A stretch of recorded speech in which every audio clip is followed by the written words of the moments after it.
Welcome to the realm of intoxicating flavors and head-banging beer reviews. I can't believe the Cleveland Browns are going to have another starting quarterback, and that will be the 40th that they've had since 1999 when they came back to Cleveland. What's up, everybody? It's the Ginger Yeti, and I'm checking in from home. So the beer I have here today, I didn't realize it was actually a Browns-specific beer. And more importantly, it's a rivalry-specific beer. I just picked it up because I'm like, oh, it's football-related. It'd be a cool beer to have. But I didn't realize what it actually was. So this is Every Given Sunday. It's an India Pale Ale by Fatheads Brewery. And they are out of Middelburg Heights, Ohio. However, they were kind of founded and started in Pittsburgh. So there's a little bit of rivalry there. And I want to read a little blurb to you about the beer that was on Untapped, and it says, just what this bitterest of rivalries need. Every Given Sunday, IPAs arriving just in time for the two sure-to-be-intense mid-season matchups.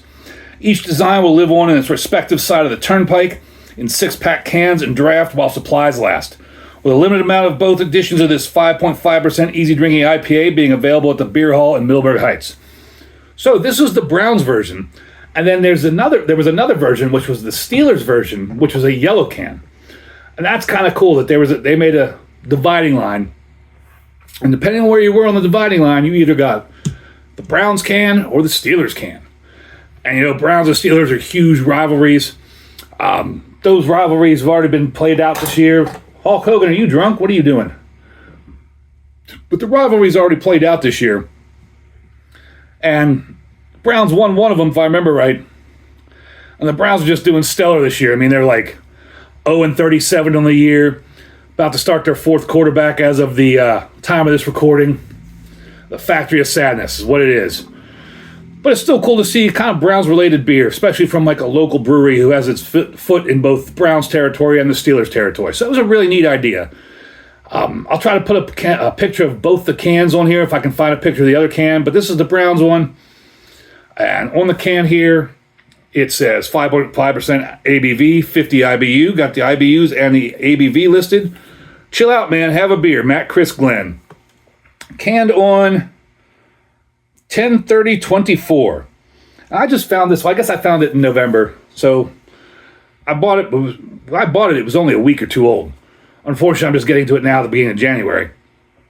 But it has everything on the can you need. IBUs, ABV, and a candle date. Brewed and canned by Fatheads Brewery, Middelburg Heights, Ohio, fatheads.com. Handcrafted, unfiltered, pour slowly. So I guess it's telling you right there, no hard pour. Interesting. And it's a limited release. Cool. I mean, football-inspired beer is always cool to me. Just like the movie beers, TV beers, music beers, cat beers. So on Untapped, let's get to 3.85.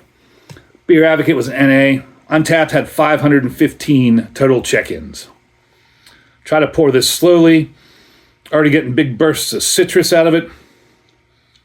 Very citrusy.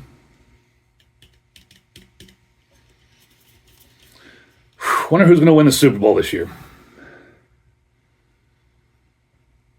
Yeah, just big citrus. Maybe a hint of pininess mixed in there, but that's mainly citrus. Slightly hazy, kind of that orangey color, probably about a 7 on my SRM chart. Kind of almost see-through at the bottom, but once the glass fattens up, you can't really see through it. I can see the shadows of my hand, though. Almost knocked the glass out of my hand. Big white moose-like head that's just not going anywhere. Well, there's always next year for the Browns, right? Cheers, everybody.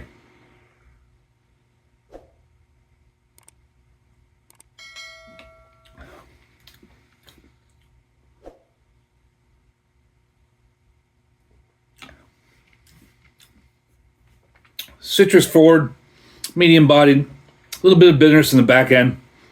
Easy to drink. 5% alcohol. You could drink this all day long with the tailgates.